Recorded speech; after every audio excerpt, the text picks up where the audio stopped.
जय श्री राम दोस्तों। पूरे भारतवर्ष में होली का त्यौहार बड़ी खुशी से मनाया जा रहा है। सोच के देखिए, किसी के घर में खून की होली खेली गई हो। जी हां, एक परिवार में एक ही रात में अपने ही परिवार के लोगों ने चार चार लाशें बिछा दी हों। ऐसी होली की बात करने जा रहे हैं। एक मां के दो बेटे और दोनों के दोनों ही बेटे कुपुत्र निकल आए और अपने ही माता पिता बहन भाइयों सबका कत्ल कर दिया। विवाद सिर्फ जमीन का था और इस होली को रंग दिया खून से।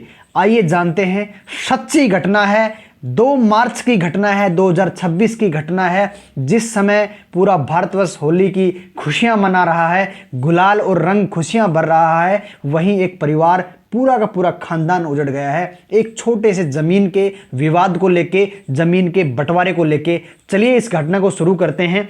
मेरा नाम उमाशंकर है और आप सभी को नमस्कार। और मैं आपके लिए इस YouTube चैनल पर ऐसी घटनाएं लाता रहता हूं आपकी जानकारी के लिए। इस चैनल को सब्सक्राइब करें। आप हमारी ये वीडियो कहां से देख रहे हैं, अपना प्यारा सा नाम और अपने गांव का नाम जरूर बताएं। आने वाली वीडियो में आपका नाम सम्मान से लिया जाएगा। घटना 2 मार्च 2026 की है। मरने वाले 4 लोग हैं, माता, पिता, दादी और बहन। और आपको एक चीज बता दें, ये घटना है यूपी उत्तर प्रदेश के जिला बहराइच के थाना क्षेत्र लगता है रुपई डीहा। वहीं पे एक गांव बसंतपुर उदल का एक माजरा लगता है रामनगर। हो सकता है कि हमारे यहाँ पे ढाणी कहते होंगे, वहां पे माजरा कहते होंगे। तो रामनगर एक माजरा है, वहीं की ये घटना है। रात का समय है, 1 मार्च का रात आया और जैसे ही रात बीता तो रात 12 बजे के बाद में सुबह 1:30 बजे का जब समय लगता है, 1:30 AM यानी कि 2 मार्च की सुबह जल्दी की रात्रि में ये घटना को अंजाम दिया जाता है। किसने किया होगा कत्ल? 2 बेटे हैं, उनमें से किसी ने किया। आइए जानते हैं किस किस तरीके से उसने ये घटना को अंजाम दिया। घटना शुरू होती है रात्रि की। पूरे गांव में चीखों की आवाज आती है। 4 कत्ल हो जाते हैं, लेकिन जब 4 कत्ल हो रहे होते हैं तब किसी को कोई खबर नहीं होती है, परिवार के बाकी लोगों को भी कोई खबर नहीं है। लेकिन जब आखिर में एक व्यक्ति को चोट लगती है सिर में, तब सबको पता चल जाता है। तो जब 2 लोग, पूरे टोटल इस घर में 6 लोग हैं, ठीक है। मैं आपको बताता हूं 6 लोग कौन हैं, बड़े ध्यान से समझिएगा।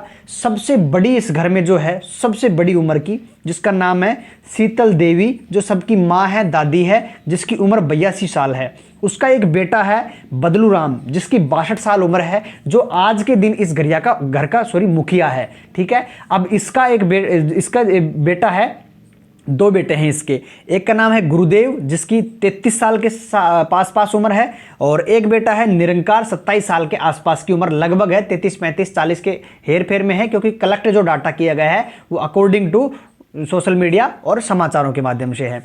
और इनकी एक बेटी भी है पार्वती, 35 साल की, जो अभी इस घर में मौजूद है। एक बेटी लक्ष्मी है, जो अपने ससुराल में है, ठीक है। और एक इसकी पत्नी, किसकी? बदलू राम यानी कि घर के मुखिया की पत्नी संजू देवी, 60 साल उम्र है। यानी कि सबसे बड़ी दादी, उसका बेटा बदलू राम, उसकी पत्नी संजू, उसके 2 बेटे निरंजन और गुरुदेव, और उसकी बहन यानी कि इन दोनों भाइयों की बहन पार्वती मौजूद थी। अब घटना कुछ इस प्रकार से होती है कि रात को जब चीखों की आवाज़ आती है तो पूरे गांव के लोग इकट्ठा होते हैं कि रात को एक घर में से आवाज़ आ रही है चीखने की। तो सभी लोग, आसपास के लोग पहले जागते हैं और हल्ला बोलते हैं, और धीरे धीरे जैसे जैसे चीखें बढ़ती जा रही थी, लोगों के उठने की संख्या बढ़ती जा रही थी कि अचानक कैसे आवाज़ आ रही है रात को, क्या हो गया गांव में, ऐसा कोई चोर घुस गया या फिर किसी का मर्डर हो रहा है या क्या हो रहा है। और धीरे धीरे लोग जहां से आवाज़ आ रही थी उसकी तरफ दौड़ना चालू करते हैं, और वो भी शोर मचाते हैं ताकि अंदर जिसके साथ ये गलत काम हो रहा हो उसको एक साहस मिले, उसको एक हिम्मत मिले, ताकि ये कि बाहर से लोग तुझे बचाने के लिए आ रहे हैं। जब लोग घर के अंदर एंटर होते हैं तो सब दंग रह जाते हैं। सबसे बड़ी बुढ़िया माँ, वो भी मर चुकी थी, खून में लथपथ, कुहाड़ों से काट दिया गया। उसका बेटा बदलू राम, जो घर का मुखिया, उसको सब लोग जानते थे, वो भी कटा पड़ा है बुरी तरीके से। और उसकी पत्नी संजू देवी, वो भी कटी पड़ी है। उसकी बेटी पार्वती, वो भी कातिल है, वो भी कटी पड़ी है, कातिल नहीं है, वो भी कटी पड़ी है बुरी तरीके से, कुआड़ों से काट दिया गया। खून में लथपथ शरीर, खूनों की नदियां बह रही हैं, चारों तरफ खून ही खून है। आंगन में बहुत बुरा हाल हो रखा था। वहीं पे 2 भाई जो थे, निरंजन और गुरुदेव, दोनों के दोनों बुरी तरह घायल। अब सोच के देखिए, जब सभी लोग घायल हैं तो मारा किसने? अब एक कॉमन सा सवाल उठेगा कि या तो अगर घर का कोई होता तो सेफ होता, लेकिन जब सबके सब लोग घायल हैं तो फिर मारा किसने? हो सकता है कि कोई बाहर का व्यक्ति है जो भाग गया है। तुरंत पुलिस को कॉल किया जाता है और पुलिस मौके पर पहुंचती है। लोकल थाने से इंचार्ज आता है और थाना क्षेत्र से एसएचओ भी आता है, एरिया इंचार्ज भी आता है। सारे लोग और एक अच्छी पुलिस की फोर्स के साथ वहां पे पहुंचते हैं, मौजूदा हालात को देखते हैं और वहां का मुआयना करते हैं। देखते हैं तो पता लगता है कि चारों तरफ खून ही खून फैला हुआ है, लाशें पड़ी हुई हैं। अगले दिन होली है और यहाँ पे खून की होली खेली जा चुकी है। किसने किया होगा, ये सोचने से पहले कि हम ज़्यादा समय नहीं बिताएं और उन सभी लोगों को उठाया जाता है, एम्बुलेंस के माध्यम से डॉक्टर अस्पताल के पास पहुंचाया जाता है ताकि डॉक्टरों के पास ले जाके उनकी जान बचा सके। लेकिन दुख इस बात का है, जैसे ही वो लोग पहुँचे और डॉक्टरों ने देखना चालू किया कि कौन जिंदा है और कौन मर गया, उन्होंने बताया सबसे बड़ी जो दादी है वो भी जा चुकी है, उसका बेटा बदलूराम वो भी गया, उसकी पत्नी संजू वो भी मर गई, उसकी बेटी पार्वती वो भी मर गई, और उनमें से जो गुरुदेव है वो घायल है किंतु बोल सकता है, अभी आधा पागल सा है, अधमरी सी हालत में है, किंतु निरंकार जो है वो बहुत ज़्यादा हालत उसकी ख़राब है और उसको सर में गहरी चोटें हैं। और इसलिए डॉक्टरों ने डिसीजन लिया कि इसको ट्रॉमा सेंटर भेजा जाए लखनऊ में, वहाँ इसका ट्रीटमेंट कराया जाए।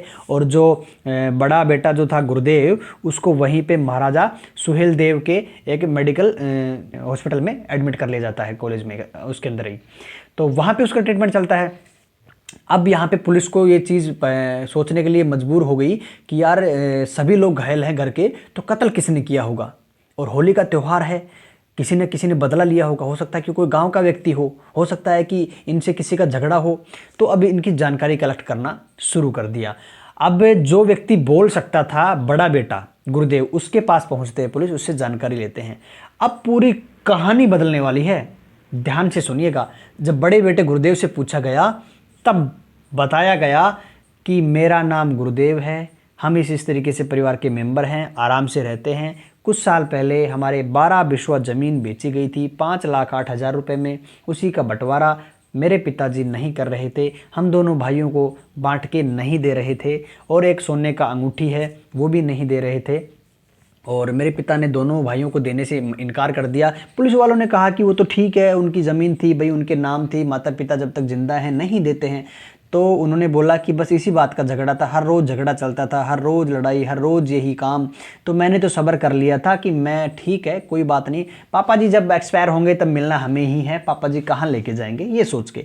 लेकिन मेरा छोटा भाई निरंकार वो इस चीज़ को सहन नहीं कर पा रहा था और उसने रात को कुहाड़ी से मम्मी पापा को भी मार दिया, सबको मार दिया। मैं अपने कमरे में अपने बेटे के साथ सो रहा था और रात के 12-1 बजे के आसपास की बात है कि चीखने की आवाज़ मुझे आई और मैं वहाँ पर दौड़ा और देखा तो मेरी मम्मी भी मर चुकी थी, मेरा पापा भी मर चुका था, मेरी बहन भी मर चुकी थी और मेरी दादी भी मर चुकी थी। सोच के देखिए जरा, उनको काट दिया गया, क्या उसको पहले से आवाज़ नहीं गई होगी?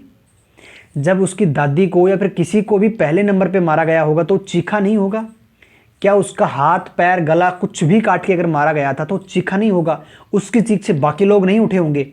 और बाकी लोगों को जब मार रहा था एक करके, तो तब क्या उस भाई गुरुदेव के पास आवाज़ नहीं पहुंची? जब उसकी बारी आई तभी क्यों पहुंची, तभी क्यों विरोध किया उसने? इसके पीछे बड़ा लॉजिक है। चलिए आगे आने वाली इसकी बहन जो लक्ष्मी आएगी वो पूरी कहानी को पलट देगी।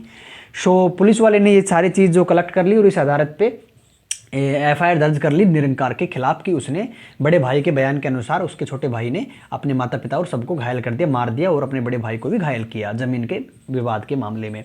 अब पुलिस यहाँ नहीं रुकती है, वहीं पे एक बेटी हाजिर हो जाती है। एक अचानक से कहानी में ट्विस्ट आता है, लक्ष्मी देवी प्रकट होती है और लक्ष्मी देवी आके वहाँ पे जहाँ पे इनके मम्मी पापा भाई बहन का जब पोस्टमार्टम हो रहा था वहीं पे पहुँच जाती है और वहाँ पे मीडिया भी पहुँच जाती है। क्यों? क्योंकि कहानी का जो है पूरा रुख बदलना था, कहानी की डिटेल्स जो है पता करनी थी इस केस के बारे में। मीडिया पहुँच जाती है, पुलिस पहुँच जाती है और पूछा जाता है उसकी बेटी लक्ष्मी से, तो पूरी की पूरी कहानी पलट देती है। वो बताती है कि नहीं, गुरुदेव जो मेरा बड़ा भाई है नाटक कर रहा है पागलपन का, वो पागल नहीं है, उसको चोटें नहीं आई हैं, वो नौटंकी कर रहा है, उसने झूठ बोला है, निरंकार तो मार ही नहीं सकता है। अब कहानी में एक ट्विस्ट आ गया कि ये जो इसकी बहन है, ये हो सकता है कि छोटे भाई से ज़्यादा प्रेम करती हो, तब उसको बचाने का प्रयास कर रही हो, बड़े भाई से कम लगाओ इसलिए उसको फंसाने का प्रयास कर रही हो। अब पुलिस के सामने पहेली खड़ी हो गई कि भाई पता करें तो कैसे करें। अब एक शख्स और है इनके परिवार में, 10 साल का गुरुदेव का बेटा। बयान के दौरान उसने बताया कि मैं मेरे बेटे के साथ कमरे में सो रहा था। 10 साल का बच्चा उस समय जाग रहा होगा, सो रहा होगा। 10 साल का बच्चा क्या ही बताएगा, लेकिन पुलिस ने डिसीजन लिया कि उससे भी प्यार से जो है जानकारी कलेक्ट करेगी, उसके भी बयान लेगी। अब वो बेटा क्या बताएगा क्या नहीं बताएगा वो तो अलग है, किंतु लक्ष्मी जब बताने लगी वो एक कहानी ही अलग है। उसने एक पूरी घटना बताई कि हमारी ज़मीन ज़रूर बिकी थी, हमारे झगड़े भी होते थे, किंतु मेरा छोटा भाई कुछ नहीं कहता था, बड़ा भाई कोई बड़ा दुख होता था। मेरे बड़े भाई की शादी भी हो चुकी है, उसका एक बच्चा है। मेरे बड़े भाई की पत्नी को एक दिन उसने बेवजह बुरी तरीके से मारा, उसको घर से भगा दिया। अब उसके बेटे के साथ रहता है, अपनी वाइफ को नहीं लेके आता है। अब पुलिस के दिमाग में ये भी सवाल आ गया कि भाई हो सकता है कि यार कुछ ना कुछ गड़बड़ हो, अपनी बहू को क्यों मारा इसने। अच्छा, तो बोला कि और कुछ जानती हो आप? तो उसने बताया कि मेरे छोटे भाई निरंकार की भी शादी हो चुकी है और उसकी शादी 3 साल पहले हुई थी। 1 साल तक तो उसकी पत्नी उसके साथ रही, लेकिन 2 साल पहले ही बिना कुछ बताए उसकी पत्नी उसको छोड़ के चले गई, वापस लौट कर नहीं आई। अब दोनों भाई शादीशुदा हैं, लेकिन दोनों की पत्नियां नहीं हैं।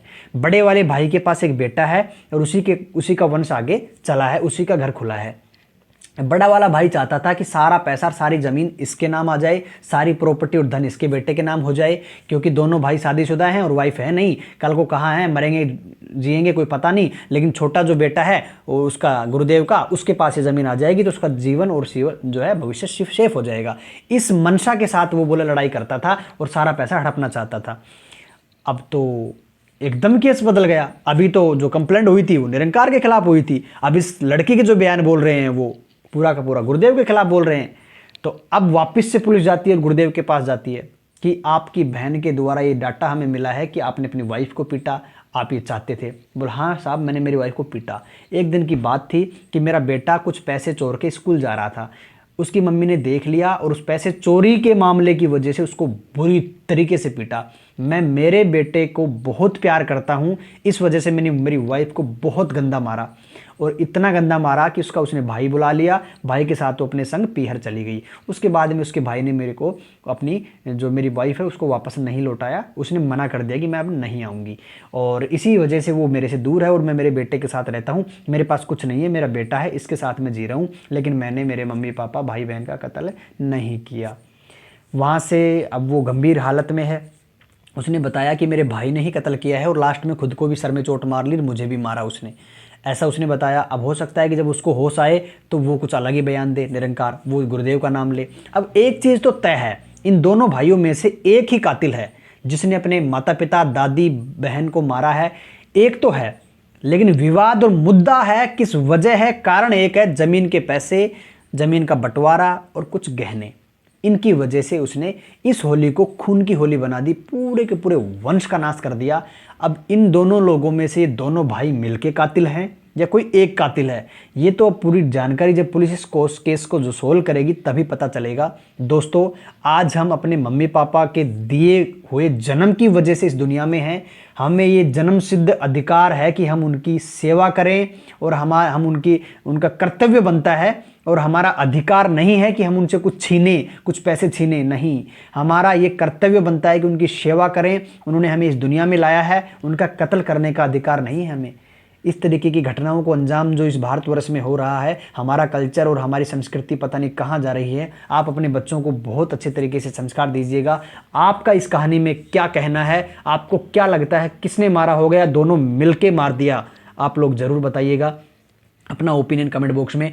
आने वाली जो इन्फॉर्मेशन है वो आपको जरूर दी जाएगी, इसलिए इस चैनल को सब्सक्राइब कर लेना, बेल आइकन ऑन करना, वीडियो अच्छी लग रही हो तो लाइक भी करना। और एक चीज़ का ध्यान रखिए, जीवन एक बार मिलता है, माता पिता का दिया गया है, उनकी सेवा कीजिएगा, उनका कत्ल करने की कभी मत सोचिएगा।